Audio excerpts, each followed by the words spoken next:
1 Coríntios capítulo 9, versículo 23 em diante, diz assim: Tudo faço por causa do Evangelho, para ser também participante dele. Vocês não sabem que os que correm no estádio, todos, na verdade, correm, mas um só leva o prêmio? Corram de tal maneira que ganhem o prêmio. Todo atleta em tudo se domina, aqueles para alcançar uma coroa corruptível, nós, porém, a incorruptível. Assim corro também eu, não sem meta. Assim luto, não como desferindo golpes no ar, mas esmurro meu corpo e o reduzo à escravidão, para que, tendo pregado a outros, não venha eu mesmo a ser desqualificado. Bom, para quem não sabe, o tempo em que isso foi escrito, no tempo que foi escrito, havia o atletismo, havia o esporte ali que foi utilizado como referência para Paulo neste texto. Então, ele usa a questão do atleta para relacionar com a vida cristã, com o exercício da vida cristã. Então, ele fala que ele corre com um objetivo, ele fala que não corre como quem está correndo à toa, ele corre com um alvo. E ele também ele luta não como desferindo golpes no ar, mas como quem direciona esses golpes no sentido de reduzir ele mesmo para que o evangelho seja anunciado, para que o evangelho cresça na vida dele.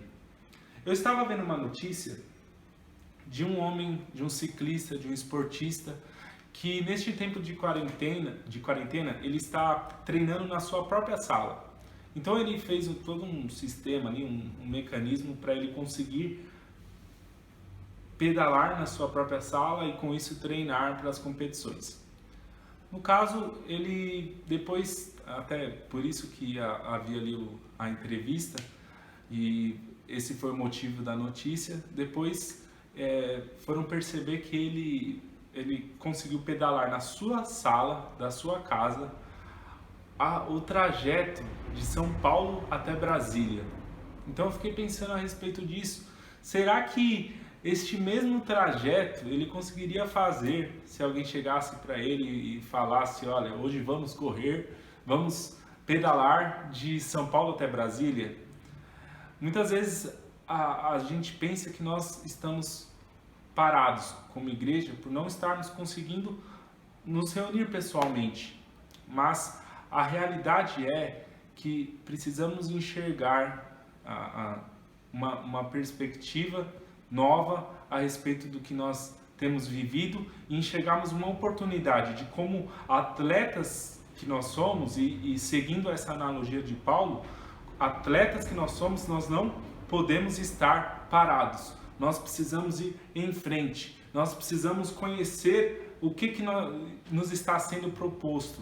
Nós precisamos conhecer para onde nós precisamos ir. Nós precisamos saber para o que nós corremos. E é nestes momentos que nós avaliamos a nossa vida no exercício da fé.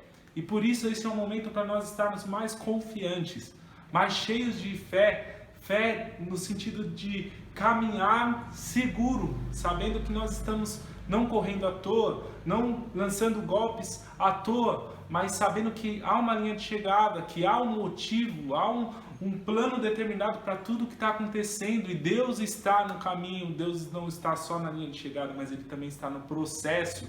Ele é o técnico que nos motiva, Ele é a força, Ele é a água quando temos sede. Ele é a força que dá aquele empurrãozinho, aquele ânimo renovado para nós corrermos como atletas. E até mesmo essa questão que Paulo traz da analogia com golpes no ar, é como se fosse essa luva de boxe. Ela é feita para o quê? Para que a gente coloque e a gente acerte algo, certo? Não faria sentido eu colocar uma luva de boxe e ficar socando ar, assim como o Paulo está falando, ele está socando ar, ele que não é como alguém que está esmurrando ar, mas ele está esmurrando a si mesmo, no sentido do que ele mesmo está sendo transformado para que ele não seja desqualificado nessa carreira da fé. A questão é que nós precisamos usar as ferramentas que Deus nos dá para o que realmente vai fazer sentido. Então, você precisa usar a palavra de Deus para entender para onde você vai. Você precisa usar a palavra de Deus para você entender onde é que Deus quer te colocar, qual é o caminho que Ele quer te colocar para chegar na linha de chegada. É a palavra de Deus que nos traz a revelação de para onde nós vamos e que também te direcionará para onde você precisa caminhar para chegar nessa linha de chegada. Então, use as ferramentas. Que adiantaria usar essa luva se eu fosse, da mesma forma, copiar o ar? Use a ferramenta da palavra de Deus. Use a palavra para que Deus fale com você, para que Ele transforme o seu interior e para que você não seja desqualificado. Então, você não está parado. Sua vida na fé não está parada. Pense nisso, não pode parar, não deve parar.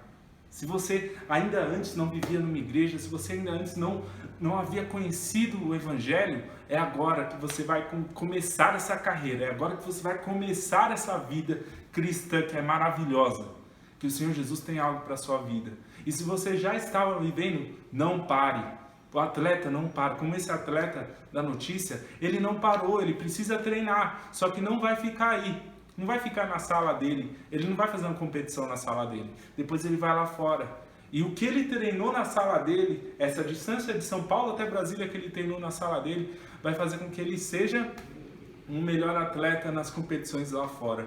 E quando a gente terminar essa quarentena, nós também vamos ser melhores ainda na nossa fé. Vamos nos reunir ainda com mais força, vamos louvar ainda com mais força e vamos sair para anunciar o nome do Evangelho ainda com mais força, porque nada pode parar o atleta de Cristo. Que você possa ter um ânimo renovado e corra a batalha que lhe é proposta. Combata o bom combate, não fuja da batalha. Você é atleta chamado por Deus e Ele te fortalece. Vamos orar juntos? Senhor Deus, obrigado, Pai. Obrigado porque o Senhor é nossa força, o Senhor é nosso sustento, Pai. O Senhor é quem preparou para nós tanto a partida, tanto a linha de chegada. Nos ajuda no processo, porque nós sabemos que nós não estamos caminhando sozinhos, ó Pai. E aqueles que estão sendo parados pelo medo, aqueles que estão sendo parados pela ansiedade, aqueles que estão sendo parados pelas preocupações com os resultados deste momento tão difícil, ó Deus, venha trazer, ó Pai, um ânimo renovado através do Evangelho, uma coragem renovada através do Evangelho, que essas pessoas que estão ouvindo possam exercitar a sua fé e com confiança dizer neste dia que nada poderá parar aquele que foi chamado para vivenciar uma vitória que está no caminho do Evangelho, porque a vitória já é certa, Pai, nós queremos chegar lá. Ó Deus, nos ajuda a não parar, nos ajuda a continuar, Pai. Em nome de Jesus, amém. Deus abençoe a sua vida.